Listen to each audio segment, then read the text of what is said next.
Hello everybody and welcome to the product introduction of our flat crown molding. So basically what we're going to do is get started here. This product that we're talking about today is basically just this piece up top. As you can see, it's got a crown backer attached right there. Let me see if I can zoom into that. Oh, okay, there we go. Alright, so yeah, anyway, you got a crown backer attached right here. And then you got the crown face piece that's right here on the face. And we'll get more in depth here. Let's take a look at this in our CAD view. And let's take a side look and kind of zoom in here. Alright, so texturize this thing for you. What we have is we got a plywood flat crown. It's pretty simple. Now this is a cabinet I put underneath it just so I can kind of show you exactly how this thing works. This crown backer right here is the piece that's going to come attached to the crown. So let's just call this the backer piece. 1 second while that updates. Oh wow, that's really small. There we go. Alright, so anyway, crown backer. That's this piece right here down below. Over here we got the crown face piece. Now this is the piece that's going to be visible to the naked eye when you're looking at your kitchen. And basically what it does is we have a banded edge down here. That's a real wood veneer edge banding, and up top as well, just in case you could see the top of this. So it's all finished off.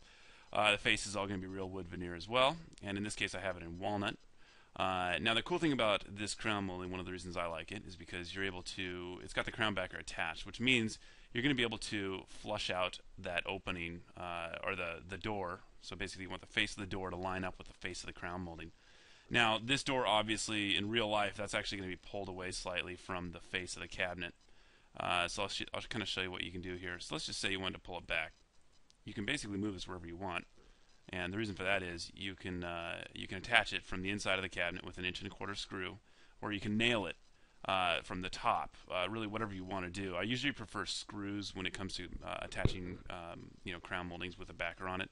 And the only reason for that is you might want to move it forward at a later date. Maybe you feel that it's just not perfect. So some people move them out, out this way.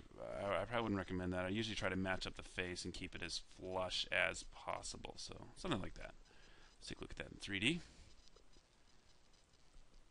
And anyway, so it comes in lengths of 2 different lengths. I believe we have 44 and a 90 inch long piece. So what you'll be able to do is actually go on there, order the lengths that you need, and then you basically just miter these pieces so you can go around corners and you can finish off and trim off the cabinet. The grain's always going to run horizontally on your crown molding. We just do not have an option. Obviously, we can't get a 90-inch wide sheet in here, so we do the horizontal grain. That's pretty consistent with our standards for our cabinetry.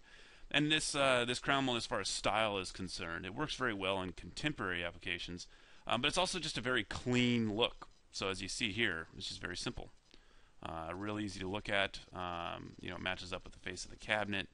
And a lot of people are looking for that now, that real minimalist look. It goes well with shaker doors as well. Plus, if you really needed to, you could actually, if you had a ceiling up here, you could actually scribe this molding into the ceiling relatively easily, as long as you have a table saw. You can basically bevel that back edge and then kind of scribe into the ceilings. It gives it a real nice contemporary and modern look. So that's pretty much it for this. It's also one more thing I want to touch on is the height. The height of this piece is going to be available in 1/4 inch increments. So, for example, from the top to the bottom of the crown here, it starts off at around 2½ inches tall, and it can go all the way up to 8 inches tall. So that's pretty cool. You're really able to customize that to whatever you need on your job site. So anyway, if you have any questions, feel free to give us a call. That's what we're here for. Thanks again. Have a great day. Bye.